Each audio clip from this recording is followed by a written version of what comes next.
Hello, everyone. What's going on? Welcome to another episode of Walking 90. I am Kyle Carr. I'm going to finally be back after missing the last few episodes due to parenting. So I am joined by Chip. How's it going? It's great. Just sitting here in Omaha. We're about a month out from our Open Cup game and enjoying the weather. We had a 60-degree day yesterday, and it has me hankering for some football. I'm kind of jealous because I am freezing over here. But someone that is going to be very warm, not only right now, but for the upcoming season, it is Fuego's brand new signing, Mitch North. Mitch, thank you for joining us today. Yeah, man. Thanks for having me on. No problem. No problem. So I guess for the fans who might not know who you are, why don't you go ahead and introduce yourself, talk about your playing background. Yeah. So I grew up in Oregon. I played for the inaugural season actually of the Timbers, the Portland Timbers Academy, up in Northern Oregon. And after that, I went to Oregon State for a year, and then ended up transferring to Sonoma State. Played for the Seawolves for 4 years. And then I went to OCSC in the championship, ended up playing with their U23 side for that first season. And then kind of gave up on the dream a little bit, stopped playing for a little while, and I was miserable. So then I ended up getting an opportunity to play in Germany. So I went out there and played, and then COVID kind of ended everything. And then last year ended up playing in Nisa for 1 year, and now I'm here. So it's been kind of a roller coaster, up and down. Definitely not like the typical story of, going to college and playing pro like right away. It took me a while to get there. Last year was kind of my first full pro season. And yeah, I don't know if that makes it mean more to me because it's been like so long. I've been wanting this for so long. But man, I'll tell you what, man, I'm happy. I'm just super happy to be here. So. Yeah, no, definitely. I guess one of the things that I'm sure people are going to wonder with that experience is what was one of the things that you picked up on, throughout that time going from college, kind of having that time at OCSC, and then because of COVID, like how did you, I guess, what did you take away from that? I mean, the whole college experience is super fun, but it's so much different than playing professionally, right? Because it's like such a small, your season is like 4 months, super intense, and then you're kind of done for like the rest of the year. And so I don't feel like it really prepares you very well for the professional setting because a pro season is like 10 months to a year nonstop every day. And it's a grind, so it's a very different experience from college. But it's just totally different from college to pro. But yeah, so I guess that's kind of how I would describe it. Chip, I didn't know if you had a question that you wanted to throw in or. Yeah, so I think we missed it. What position do you play? What position do I look like? What do you think? Striker. I was going to say fullback. I wish that's the answer I got off. I feel like pretty much right off the bat, everyone guesses I'm a goalkeeper. Like right off the bat. Shows those hands. And I'm like, are you sure I'm not a striker? I know, I feel it in my heart that I can score goals.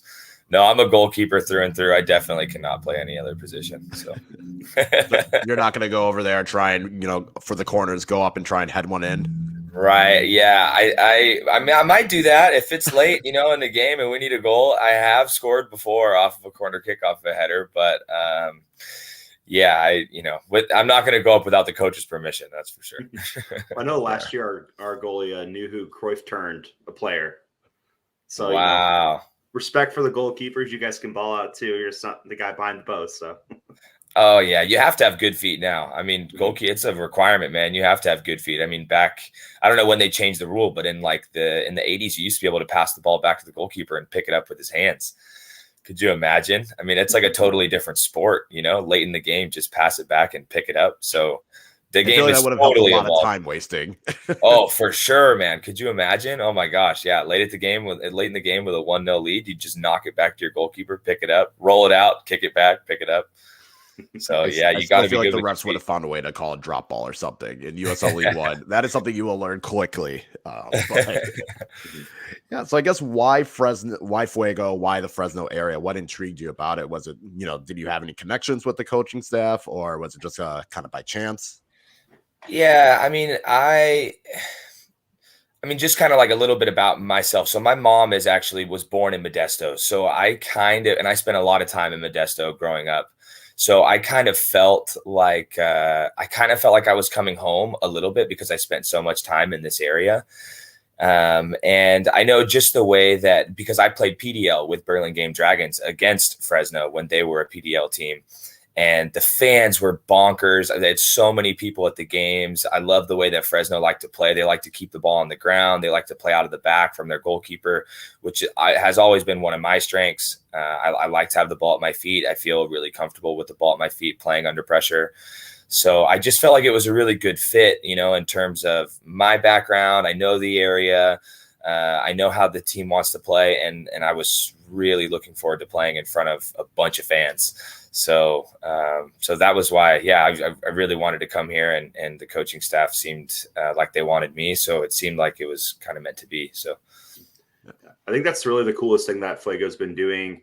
When they came out, they were unabashed about it and said, we're going to sign a lot of guys from Fresno and a lot of the guys from the Valley. And it's super cool that a lot of the signings they have had are guys from that part of the country and around there. And I think it really makes it special for the fans and the players to have that kind of connection to the place. And I think that's going to be really cool for Fresno this year. yeah, for sure. Yeah. Yeah, we're looking forward to it. I think a lot of people in Fresno too kind of have a chip on their shoulder a little bit, because a lot of other people in California, the way they talk about Fresno, coming from LA last year, the way they talk about Fresno is not very nice. Like, oh, you're going to Fresno, I'm sorry. And I think it just comes from a lack of understanding. Like Fresno has a really cool culture. There's a lot of, people work really hard here. And so I think people, I think people are really proud here. So yeah, Chip, I think it's going to be really cool that people are from this area. It's going to be a different vibe for sure. And I know the fans are going to be behind us. So we're looking forward to it. Yeah. Back in the green room a bit, we were talking about how Fresno hasn't had pro soccer in a couple of years since Fresno FC Foxes moved away. Do you think it's going to be really special for the fans in the community to finally have pro soccer back in the Valley? Oh, 100%. Yeah, 100%. We've already talked to fans. People are so excited. People are like posting Instagram videos of like making new songs, banging on drums. People are raring and ready to go. So yeah, for sure. 100%. Fresno doesn't really have, there's a semi-professional baseball team here, and then obviously the colleges, but there's not a lot of pro sports here in Fresno. So, and it's a huge soccer community, there's a big soccer culture here. So 100%, it's going to mean a bunch to people here in Fresno. And we're excited to put on a show for them. Yeah, and I was going to say, because preseason has started for you guys, at least you started practices. So have you had a chance to connect with a lot of your teammates? Have you been able to kind of figure out like who's some guys that I got to make sure, like, all right, I got to get him the ball, or I got to make sure that maybe communicate a little bit stronger for them? Or Definitely, yeah. I played with Christian Cheney. I played against him last year in Nisa. He played for LA Force. I played with Cal United. So I knew that guy was dangerous coming in. He scored against me last year. I had to make a few big saves against him. He's just a presence. So I knew coming into this season, him being on the team, that he was going to be one of our key players. And then Villian Bijev, who played with Oklahoma last year in the USL Championship, he had a great season there. So yeah, we know that he's going to be a key player for us, and we've got a lot of other guys. Nathan Smith from also from the championship last year, won a title with Orange County, center back Frankie, he's actually my roommate here in Fresno. He's played with the Haitian national team, so we've got a lot of really big names and good players. And I think it's just a matter of like finding like what works for us and some pieces to link things together. So, but yeah, I'm definitely have already gotten to know the guys, and it feels like family already. We're really close. We spend a lot of time together, so we got a good chemistry. Yeah, for sure. And then we actually got a question that came in from Gio, and he asked, have you followed League One for the past few years? What do you expect the quality to be like? Hey, Gio, thanks for the question, man. I haven't so much. I mean, last year I was so caught up in myself, playing Nisa and just on that daily grind. I did watch a little bit of the playoffs, for League One. Yeah, I know. Yeah, Chip, I hear you. uh, but I think the quality is going to be good, man. I mean, the quality in Nisa I thought was really good. There's a lot of good players in this country. So I don't expect the level to fall off what I've seen so far. I think we're gonna try and play good football and put on a show for the fans. So yeah, this country, man, it's soccer's growing and we're getting better and better. So yeah, I think we're gonna be great. Yeah, and then one of the things that we were wondering, we'll kind of have it be a little bit more lighthearted now, is do you have a pregame snack or do you have a meal that you prepare for every day? We've had some interesting answers in the past, but So I'll give you a little bit of a heads up on this one. The reason why we're asking is because Coach Ableta from the Red Wolves, his pregame meal is peanut butter and tuna, which just sounds incredibly vile. So we're just asking everyone that now. Hoping to get There's some hidden no, gems in. there's no way. I want to see Jim. I know Jimmy personally. I want to see Jimmy eat that, man. Oh, that's right. He has a connection up there, doesn't he? yeah. He said during when Chattanooga went unbeaten last year, that was his meal, and it And kept was it you know, like it kept raw losing. tuna? Does he like lather the peanut butter on? Is it like No, it is was it like seared. the I think the canned tuna stuff? was seared. Mm-hmm. Like a Okay. peanut butter sandwich. John over at USL Tactics was like, well, maybe he's doing like tuna with like a little peanut butter sauce, like some kind of like Asian, like Oh yeah, yeah. course thing. No, tuna peanut butter sandwich. Probably I imagine like a glass of milk, vitamin D, probably. That sounds disgusting.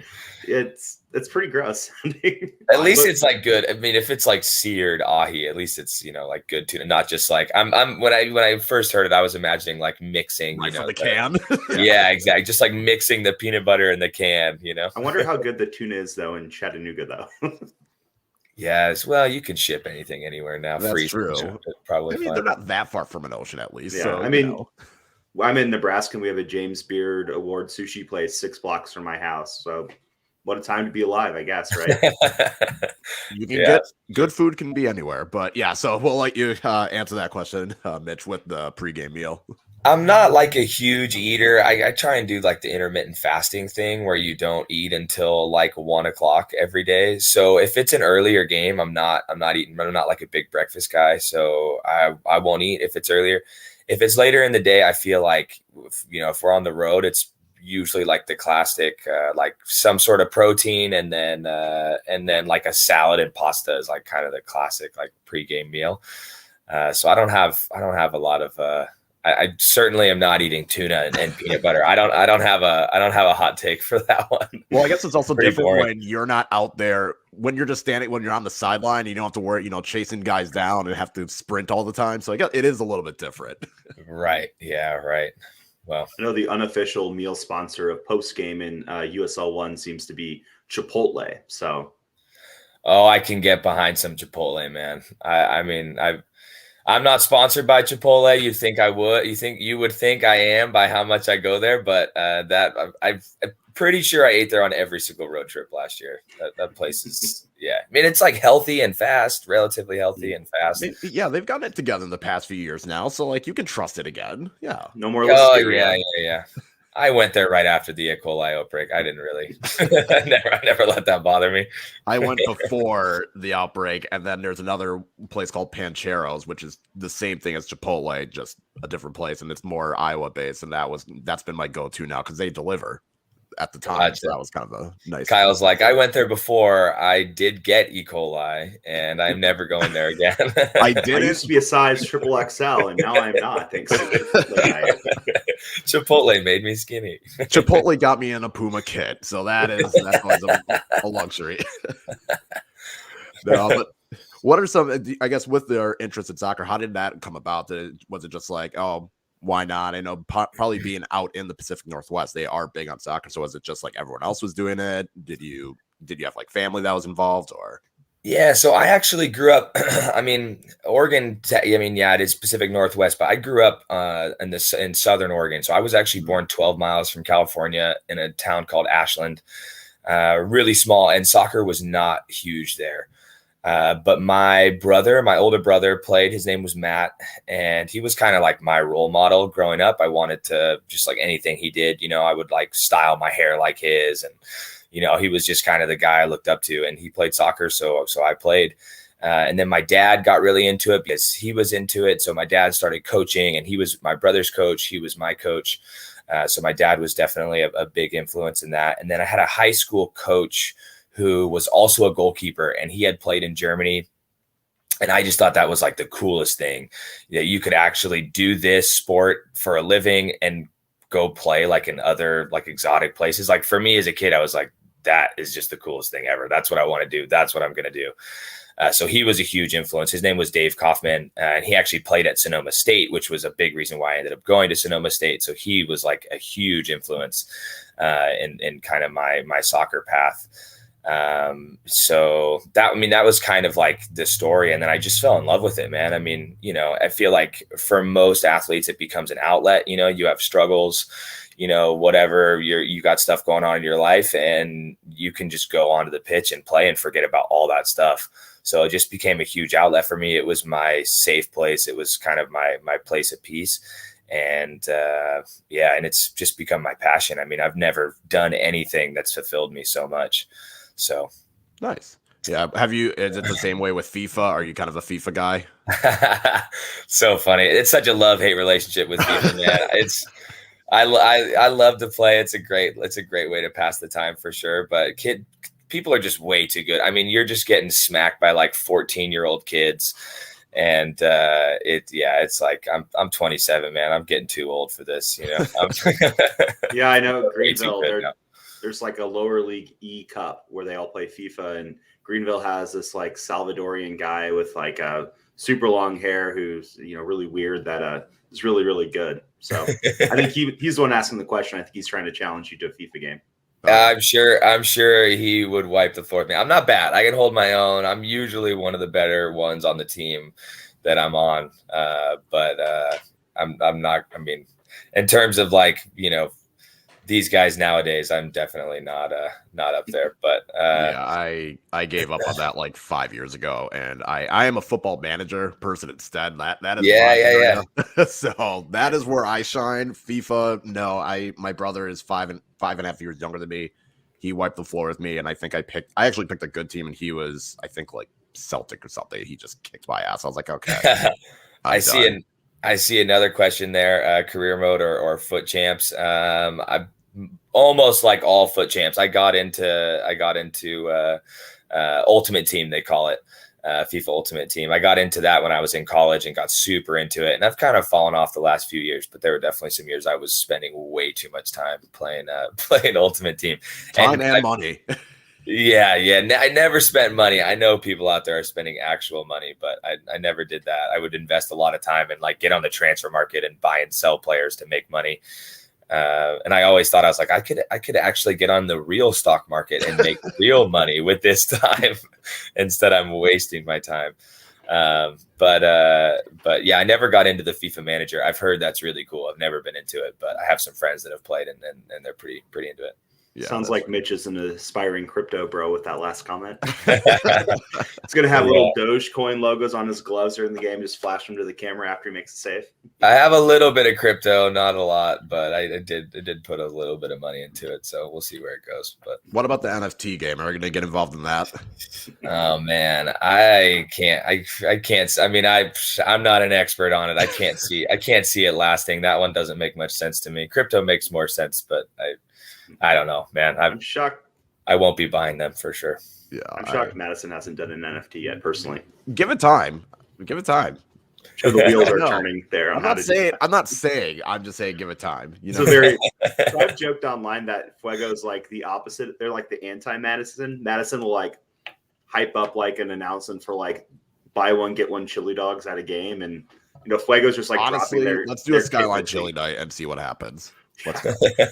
Fuego just announced their jerseys on Twitter, didn't hype it up. They just like posted a picture of like the guys wearing the jerseys, and it's like, yeah, here we go, Fresno season tickets. Like, wait, that's your jersey, right?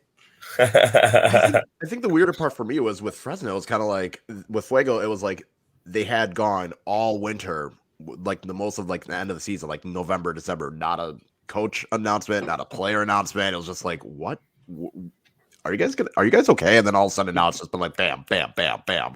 Players left and right. And it's like big name players too. Yeah. So they're not messing around. I mean, I think so I have Fresno and NoCo kind of as some of my dark horses. And here's your opportunity to cut a promo that you can make all the other teams in the league mad with. What do you think Fresno's chances are this year to win the league or lift the cup or make the playoffs? It's so hard to say. I mean, every time I step on the pitch, I think my team's going to win. I think we're going to be the best team. So, I mean, I'm going to tell you right now that I want to win a championship.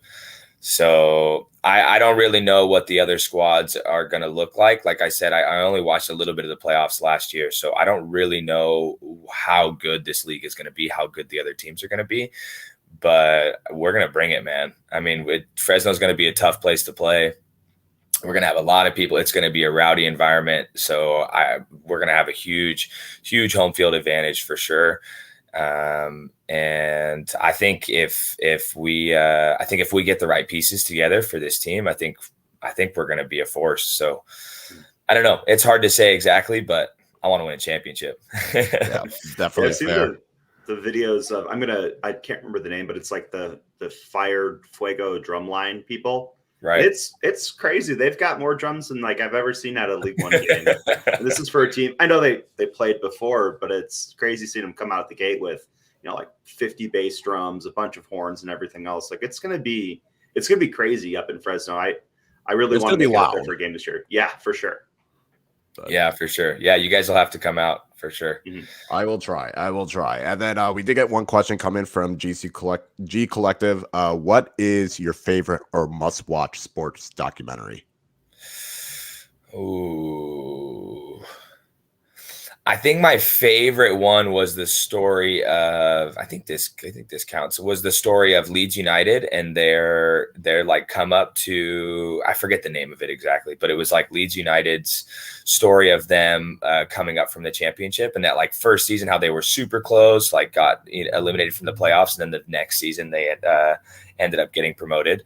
That story is crazy. If you haven't seen it, you should go watch it. I think it's on Amazon Prime. Okay. Is it kind of like that All or Nothing? But I think so. Yeah. All or Nothing, Leeds United. Maybe that's what it's called. Yeah. It's crazy, man. I mean, talk about crazy fans that are passionate about their team. Leeds United fans live for it. I mean, those people were like, yeah, that was their life. So I remember like one of the guys on the show was like, he was asked, I forget exactly what the question, like what was the best day of his life? And it was like not getting married. It was not like the birth of his children. It was like when Leeds United got promoted. And I mean, that's a crazy documentary. It's a fun watch. So yeah, I think my favorite is the ESPN 30-30, the two Escobars. Oh, that's a great one. Andres Escobar and Pablo Escobar. That was really interesting to me, just like how it all intermingled and how it all overlapped. Because I didn't know about Andres Escobar at the time, just because I was young, and when this all happened, I was only the 94 World Cup. I was only 2, so it's like I didn't know this was as big of a deal as it was. And then you kind of learning about Pablo Escobar and seeing how his connection is kind of like a Robin Hood figure. I think that to me has been the favorite one I've seen. Yeah, that is a good story. It's a little bit sad. Yeah, for sure. I mean, it's definitely like a tragic, sad one, but it is interesting. Yeah, super interesting. Yeah. I'm a big fan of the Copa 91s. They did one where they went to the final of the Copa Libertadores the last year that they were doing home and away, and it was River Plate and Boca Juniors, who do not like each other at all. What a rivalry. Yeah. To the point where the last game, they didn't play it in South America. They played it in Barcelona, and they sold out the stadium. Crazy. Yeah, crazy. And that's how Tevez got like Carlos Tevez. He got all those like famous scars on his face was when he was playing with Boca, and he'd like River Plate fan like threw acid or something or boiling something on his face. His fans are like crazy. Yeah, when people talk about like greatest rivalries, that's got to be top 2, top 3 easily. For sure, I feel like that's one of those where you wear the wrong colors, you might not make it home. So for sure, Red Star Partizan also for sure up there. Yeah. Do you have a favorite sports movie? Favorite sports movie? The first one that came to mind was like that Marshall story. I just like watched it as Oh a yeah, kid. We I Are don't know if it's Marshall. my favorite one. Yeah, I really like the one with Sandra Bullock as well. The Blindside. Yeah. Blindside. Yeah, that was a great movie. Sandra Bullock was so good in that. That was a great. Oscar Yeah, winner. yeah, Did she win an totally. Oscar for that? I think so. She at least got nominated. Okay. I feel She's like won it she for other did. things. So Yeah, I feel like maybe she did, but yeah, that was great. I probably Blindside. Honestly, that was a really good movie. Yeah, that one's a tear grabber, man. True. Gio just mentioned Big Green. So are you familiar with the movie Big Green from when you were a kid? No, I don't think so. So it's like the scrappy like underdog kids youth team soccer club. Okay. They, I'm sure they, were wearing black kits or whatever in the end, and it's one of the guys that was like the star of it actually lives in Greenville, and he gets like really, really mad when you bring up the movie Big Green. So I guess some of the Greenville fans have been trying for years to get him to like come to a game, and he's just like very adamant, like, no, I do not do anything with my Big Green character. That's funny. I would not blame that individual at all. But what players did you look up to growing up? Like, what players did you kind of want to model your game after? I really, my family. So my mom's side of the family is from Holland. So I really like the Dutch national team as well. Obviously the U.S. national team, but I really like the Dutch national team growing up. And I looked up to Van der Sar was probably like the first keeper that I really want. I mean, just the way that he would come off his line and command space like outside of the 18 was so new to me. It's like, oh wow, goalkeeper. It's not just about like making saves. He's actually like coming out and like heading the ball and intercepting the ball with his feet. And then Neuer took that to a whole nother level. And so I used to make right. Bayern fan over here. I used to make so many mistakes when I was a kid when I first started watching Neuer, and I would just come out to like half field and just like totally whiff the ball and then, just be like sprinting back to my goal. Because I just watched like way too many Neuer highlights, and that guy, it's like crazy what that guy can do. It's nuts. Like you watch highlights of him, there's literally plays of him making like diving headers inside the other team's half. I mean, it's like he changed the game, and that game against Algeria in the World Cup where he made like 50, I don't even remember the stats, like 15 interceptions outside of his box.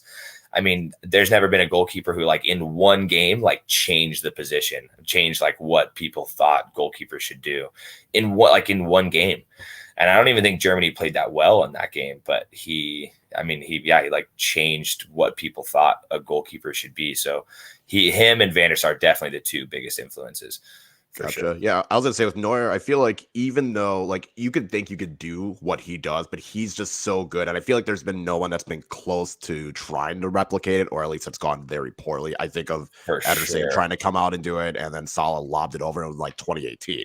But it's just like I feel like with how Neuer does it, I don't think there's ever going to be anyone that comes close to it. Yeah, it's so risky. Yeah. And you like you said, you've seen so many other goalkeepers try and replicate it and just get egg on their face. And that guy consistently, and he does get caught out sometimes, but it's pretty incredible how little mistakes he makes while playing that way. So I'm sure Chip has something to say about that. That's his team. I have a lot to say. I mean, it says a lot that he's getting up there in age, and the same with Lewandowski. It's like they just cannot find a guy to replace him. I think he's 34 now. And he's still, which is in goalkeeper years isn't that old, but it's every time they bring in like the apparent successor to him, they get tired of waiting because he's still good, elite level, and it's just absolutely crazy to watch him play. Yeah. No, definitely. Where are there any teams that you follow, whether it's in America or over in Europe or South America? Yeah, I'm a huge Arsenal fan, unfortunately, at times. They won today. That's good. We did win today. Yeah. We had 2 games in hand going into today, and we're 1 point behind West Ham in fourth, going into fourth, I guess, or in fifth, but to get top 4. But it's been up and down. I mean, we haven't won anything. I mean, again, going back to my Dutch years, I really like that. My Dutch connection. I really liked them when they had Dennis Bergkamp. Like kind of how I started following them. And then later we had Robin Van Persie, who I fell in love with, and then he broke my heart and went to Manchester United. Yeah, that's my team, man. I'll try and watch every game. There you go. Yeah, I feel like Arsenal is always one of those where I think I saw a tweet. It was like Thierry Henry caused so much pain for so many like millennial Arsenal fans. It was so sad. Like right after being the Invincibles, and then 2 years later he leaves and goes to Barca, which like he should have. I mean, good for him. Like he should have left. I mean, he went and won a Champions League with, so Yeah. he should have left. But yeah, broke my heart for sure. That's fair. I've been there. Fernando Torres was a great example of, miss a guy. But the next one, Yogi is asking, what is your goalkeeping style? Are you kind of someone that's going to rush off the line? Are you someone that's going to sit back and yell at the back line? Are you kind of a mixture of both? Yeah, I'm a huge communicator. I feel like every coach I've had says that's one of my biggest strengths. I talk a lot, and I feel like a lot of times I talk to keep myself focused as much as to keep the team organized. So I'm a big communicator. I try and move the pieces around. I've always felt like I can see the field better than anyone else. And goalkeepers, they don't have. I mean, for every 90 minutes, you might be involved in like the actual game for like maybe 3 minutes. So I always felt like that was the way I could have the biggest influence on the game, was just to talk, and try and move people around and cut out danger before it came to me. I like to play a high line. I like to come out for balls outside the box, going back again to the Dutch style, and watching way too much Neuer highlights. I like to come out of the box and kind of head stuff away or intercept stuff with my feet. And I like to come for a lot of crosses as well. I think that's huge in this league, especially in the US, like all around in college and in NISA last year and in USL. A lot of teams like to play direct. They like to whip balls in the box. So I think it's really important you have a goalkeeper that comes out and is commanding in the air and can catch and punch a lot of crosses. So and then lastly, I would like to think I'm good with my feet. I can build out of the back and play under pressure, which is, how Fresno, we want to play a good style that it's fun to watch and that the fans are gonna want to come to see. So I would say that's kind of my style in a nutshell. Yeah. So I know we're not quite like hockey level, but I know fans in soccer really like chirping at the keeper. What's the best chirp you've gotten while you're playing? So it's so funny you asked that question, because the best one was when I played against Fuego in PDL with Burlingame Dragons, and which was like part of the reason why I wanted to come here, because it was at Chuck Chansey Park, which is the baseball stadium, the minor league stadium here in Fresno. It's a huge stadium. I think it holds like 10,000 plus. And there was probably like 4,000 or 5,000 people at the game. So they were all like in one spot right behind my goal. The first half wasn't so bad because I wasn't, I was far away from them, but there's no one behind me. But second half, man, they pulled up my Instagram page. They were like, your brother's way better looking than you are. Like, your mom doesn't even look like you. You were adopted. Just no. Like none of it was like disrespectful, but just like so clever and so funny. And as a goalkeeper, you can't do anything. Like, you're just right there, like you can't run from it. You can't you can't really like go and win the ball back and kind of tune it out. You have to just like sit there and listen to it. But I thought, it was like, I had a smile on my face. I was like, dude, these guys, this is like next level. It was really good. It was really good. So that's like a top thing for a keep. Like one of the things that, like, is this keeper a cool person? It's like, can they handle the trash talk that fans dish out? I remember Alex Mangles was kind of one of those where he would always take it and he would just laugh at the end. That's, you have to, man. You have to. Yeah. It's always fun when you get a big old thumbs up from the keeper after someone says something particularly funny, and it's like, got him, boys. Yeah. The Detroit fans were pretty good last year too. They were pretty good. We had a Taco Bell sponsor last year because our owner owned a bunch of Taco Bells, and they had like a Taco Bell sign when we came out, and they were just talking so much trash. It was pretty good. They were funny. They do care in Detroit. I will give them that. But great fans. Are there any teams in the league that you're looking forward to playing, or is there any away game that you're looking forward to? I'd say Madison. I mean, just because I had a friend that played there last year, and he said the fans were buzzing. So I'm excited to play there. I've never been to Wisconsin. I've heard Madison is a really pretty city. So I'm excited to play there. Of course, Omaha, because they won it last year. So you always want to go in, and especially as the new team, you always want to go into, you want to go into the champs. They have a target on their back. So we want to go into their stadium and give them a good game and take all 3 points. So definitely looking forward to those two. But really every game, man. I mean, I feel so blessed to be here, and I'm just looking forward to every single game. And yeah, I mean, I feel so lucky to be in this situation. So I'm looking forward to every single game and trying to win and put on a show for for the fans in every game. So yeah, I believe Fuego is our first home game in Omaha too, so it should be extra special. Yeah. Right off the bat, we play Greenville. Oh, sorry. Yeah. Sorry, I was thinking Greenville and Omaha. I think it's Greenville and Charlotte actually, but yeah, I think we play you guys right off the bat as well, pretty soon after. Yeah. It's a little cold, so we don't play till a little bit later. Maybe the third game. Maybe that's what it is. Yeah, it's the third game because first it's well, you also have, and I'll get to this. Yeah, your first league game is Greenville, then it's Charlotte, then it's Omaha. But your first official match is going to be in the U.S. Open Cup against Oakland. So I know. Oh wait, against El Paso. Oh, El Paso. Why? Google, you're lying to me. We play Oakland Roots in preseason. Okay, that's what it was. I was like, why is it lying to me? Anyway, but yeah, with the U.S. Open Cup, obviously, it's been kind of stop and start, kind of been something that I feel like kind of fell by the wayside. But what is something about the U.S. Open Cup that you want to see? Whether it's like, do you want to see, a USL team make it as far as possible? Do you want to hopefully, win that thing? Like, what is your expectation with how you think Fuego is going to approach the U.S. Open Cup?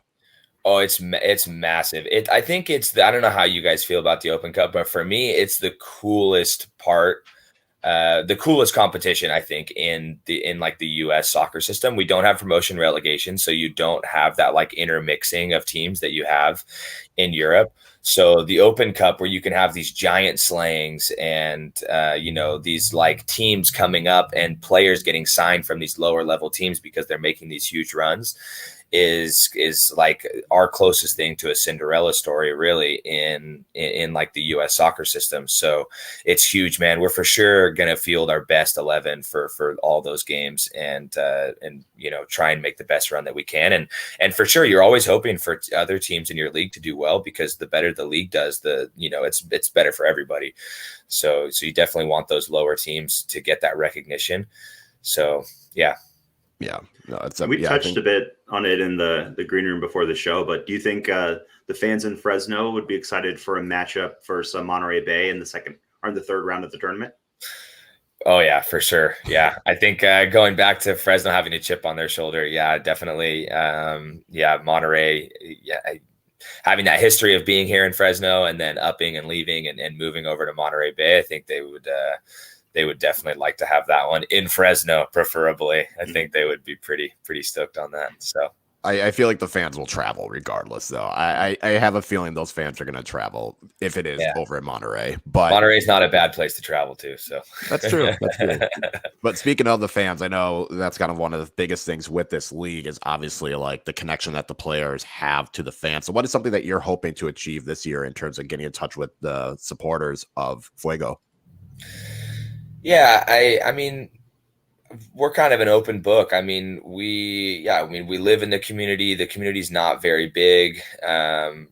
We've been training at our training facility is like right next to an elementary school. So kids are like coming up to the fence and, we've been talking to them kind of before and after training.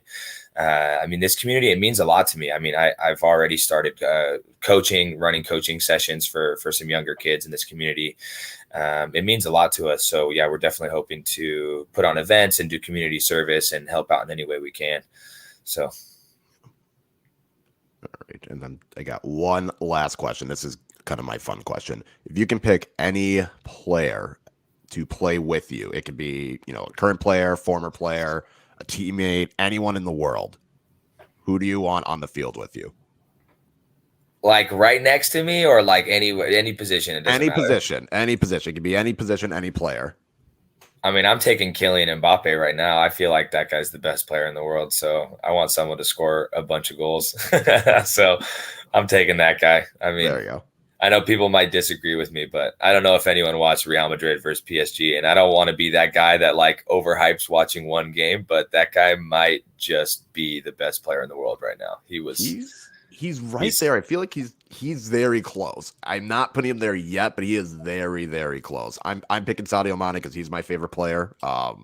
by No shot. far. Not even close. No shot. No, oh no, Sadio Mane's not my favorite. No, he's not the best player. He's my Okay, favorite player. gotcha. I think Mo Salah right I thought now you were is saying he's the best player. Yeah. no. I'd probably go Salah at the moment. For sure, Salah. I mean, some of the goals. I mean, that goal that he scored against Manchester City, where he like turned like 3 players, twisted him into pretzels, and turned him inside out, and then hit it like off the post, back post. And that was like one of the best goals of the year, I think, so far. He's definitely up there. But man, Kylian Mbappe, this guy's on another level, and he's so hungry. He's just a killer.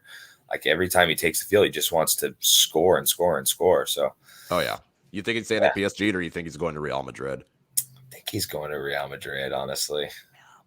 I think he's going. That team's going to be with Vinicius Jr., Mbappe, and Mercedes Benzema. Whew, that's going to be a scary front three. And then you still have the midfield of Cruz and Casemiro and Modric, which I feel like that midfield should be like on its final legs, and yet they keep going.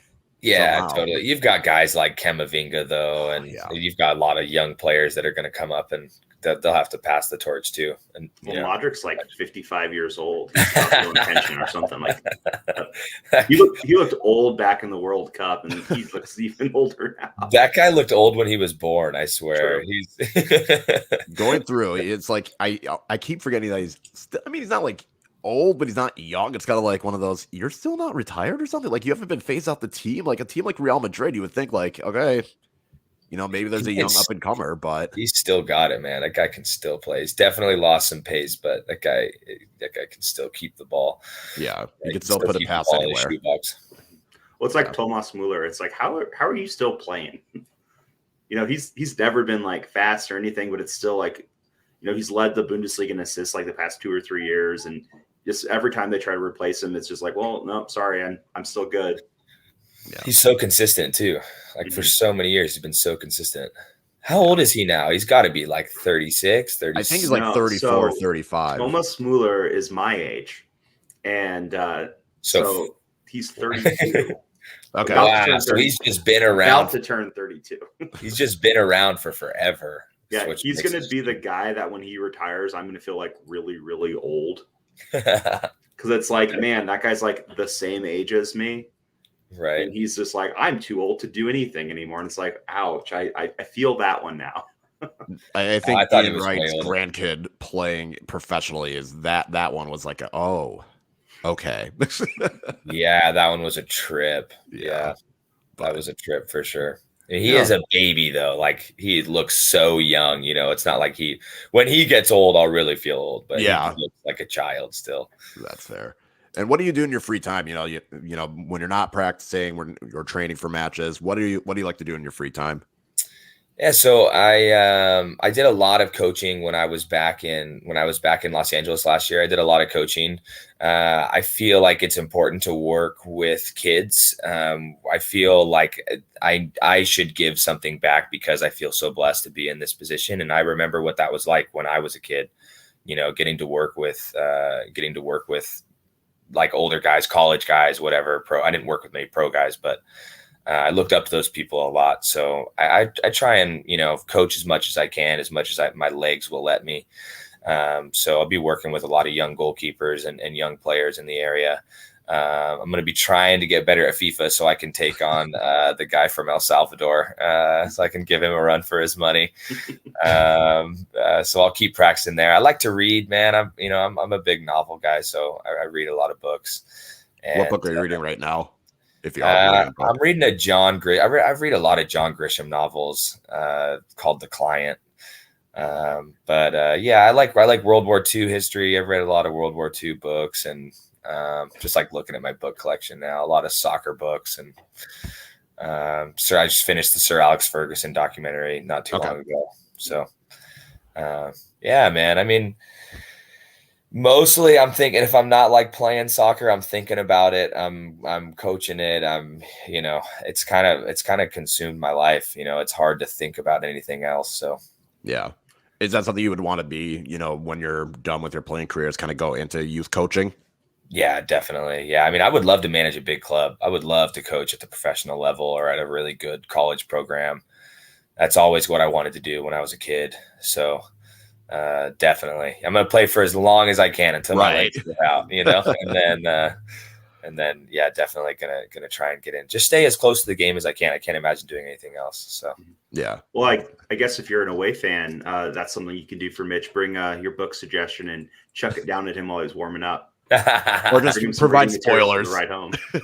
yeah, please don't throw actual books at me. Yeah, no. We're Don't not throw tossed down actual. on the ground by you, so you can take him back to Fresno with you. Yeah, No. yeah. We'll just provide spoilers. That's all. We'll just have a book and just like read like the last 10 pages of it. Did you guys see the Christian Pulisic coming home from the Club World Cup with Harry Potter and the Prisoner of Azkaban? No, someone spoiled it. Well, that's like what all the comments were. I guess there was a thing with like Weston McKinney was like making fun of him for not reading it. It's like all the comments were like, Dumbledore dies in book 6, like Harry and Hermione get married, like just stuff like that. Which sorry for spoilers for like a 15-year-old book for. I was gonna say what, like a 20-year-old book and like a 15-year-old movie. Yeah, so it's kind of like kind of had enough time to read it, but so that was always pretty funny. That was a fun little moment on the internet right there. So funny. I went to like a book releasing at like a Barnes and Noble for, I forget which Harry Potter book it was. I think maybe it was the last one, the 7th one. Okay. And someone pulled out a megaphone and started reading like the last 2 pages. I would be pissed. And everyone is just like, no. Yeah, we were in London, and my wife, we had to go to King's Cross Station to do the platform 9 3/4. And I was just like, "Hey, honey, you're the only adult in line." And like, she's like, "Shut up." At my wife's former job, they have like a huge campus, and one of their campus, they call it Wizarding Campus. It's basically Harry Potter. They can't use actual Harry Potter stuff, or like they'll get sued. But it's like very clearly like everything Harry Potter there. But we also went to the Cursed Child book release. Oh yeah, novel. Never read that one. I kind of started. Don't. Get into it. Yeah. Harry has a midlife crisis. Yeah, couldn't get into it. It was, I would not recommend it, but otherwise. No, Mitch, I guess, do you have any questions that you wanted to ask us or anything that you wanted to say? Man, I mean, I really appreciate you guys having me on the podcast. I mean, it was really, really, it's a cool experience. First time I've ever been on a podcast. I always wanted to make one myself. So I appreciate, you guys having me on, and just want to say to the fans, for anyone who's watching, thanks for your support. And we're really looking forward to this year. We're super excited to be out there playing in front of you guys. And we're going to try and give you guys the best piece of entertainment for 90 minutes that we can give you. And I'm going to give it everything I have. I'm going to leave it all on the pitch. And we're going to try and go win a championship. Fresno deserves it. So that's it. The scenes, if that happened, I would need you to just go on IG Live and just record the reaction to that. Yeah, it would be a party for sure. Yeah, it would be buzzing. All right. Before you go, you want to go ahead and let the people know where they can reach you at? I'm on Instagram, Mitch of the North. I don't do a whole lot of Twitter. My handle's Mitchell North 2, but I don't do a lot of Twitter, mostly just Instagram. So you guys What's your Goodreads tag? My Goodreads tag? Ooh. I don't even know what that is. Yeah, is that like a book? Is that like a book thing? Yeah, it's like a website where it's pretty much like you could leave your reviews on books or talk. Gotcha. Books. I'm reading this. I want to read this. I have this book available to give away. I guess I got to make one. Yeah, I guess I got to make one. That way we can find out what book to spoil for you when you come to Omaha. That's what I was going to. You knew my plan. I was like, I could probably just see what he's currently reading and just get it just rent it from the library. Right. Yeah, right. Yeah. Do you read on actually before you go, do you have like a Kindle or an ebook, or you just read like I have a Kindle, but it's not the same. I like cracking a book, and the smell of the pages and just the way it feels in your hands is just different than a Kindle. I know it's easier. When I've gone on like trips, I've gone like backpacking or whatever, I'll take the Kindle because it's just lighter and easier. But I just like old school, man. I like the books. I was definitely a skeptic of the Kindle at first, and then I had kids, and it's really helpful when it's 3 a.m. and you got to try and rock them back to sleep, and you can read a book right there. So I am a believer of the Kindle. Yeah, no, they're very useful for sure. Yeah. Awesome. Well, Mitch, we thank you very much for your time. We'll definitely have to have you back on the show, and if anyone wants to reach him, go on Instagram. It sounds like that's going to be the better route. But make sure to follow us at Walking 90 Pod. We're going to have the audio for this available at some point during the weekend, if not first thing on Monday. So be easy, get your vaccination, check your